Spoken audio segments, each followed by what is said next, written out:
We're using the box blade to smooth out an area for an RV pad site. Now, when we first put the box blade on there, we want to make sure that it's pretty much starting out at a 90-degree angle and then adjust from there. If we shorten up the top length, we're going to get a little bit more of digging action or scraping action as we move forward. And if we elongate it, we're going to get a little bit more contact with the ground on the rear blade.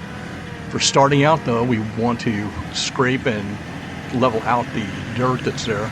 So we're going to slightly bring the back end up on the box blade and get the rear blade about a ½ inch off the ground on a level surface.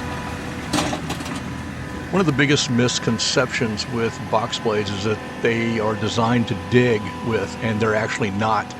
Especially on a small compact tractor, it puts a lot of stress on the rear components, and you don't want to do that because it gets pretty expensive if you break something.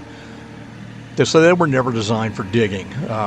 They were actually first started building box blades in the early 1900s when the tractors started coming out, and they were used to level farmland, roads and so forth, and they did a very, very good job at it, and to this day they still do a good job at it. But one of the things that you don't want to do is put stress on your top link, on the attachment points.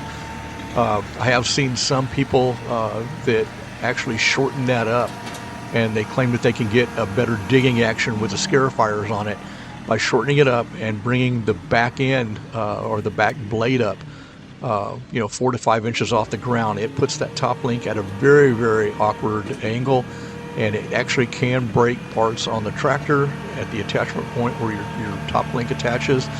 And if it does buckle, you can mess up some tractor parts. It gets pretty expensive to replace this stuff.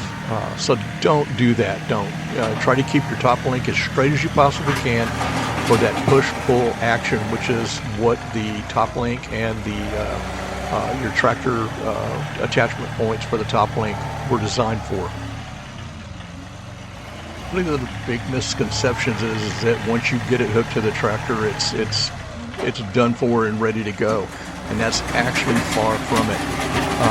There is several things that you need to do when you first put it on there. You need to level it side to side, and the way that I usually do that is I lift it up and I side it across the rear axle on the tractor. That's going to get it about as level as you're going to get.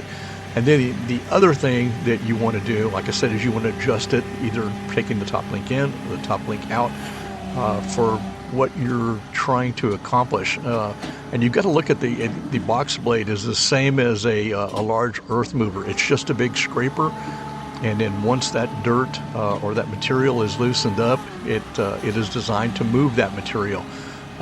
So you want to be, like I say, you want to watch what you do with that top link. Make sure that you don't put it at an odd angle, and you should have no problem. And we're going to have more. We're going to have a more in-depth videos on this, and I hope you come back and check our channel out. Thank you for watching.